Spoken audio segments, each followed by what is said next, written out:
सच कहूँ तो मुझे बड़ी हैरत है, आपने इस काम की जिम्मेदारी कैसे ले ली? मतलब बचपन में जो कॉरिडोर में पेंटिंग बनाई थी उसके बाद तो मैं समझा था कि आपने कभी हाथ ही नहीं लगाना। वो हादसा मुझे आज तक अच्छे से याद है। मतलब आप खुद बताएं, वो बात मैं कैसे भूल सकता हूँ? क्यों ऐसा क्या किया था इसने? मुझे थोड़ा सा काम याद आ गया है, आप लोग अपना काम करें, मैं जाओ। चलता हूँ। जल्दी।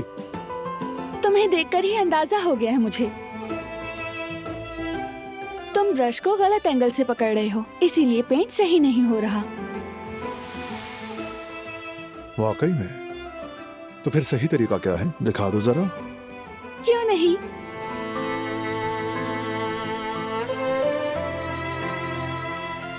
ऐसे मत देखो, आंखों में मोहब्बत दिख रही है।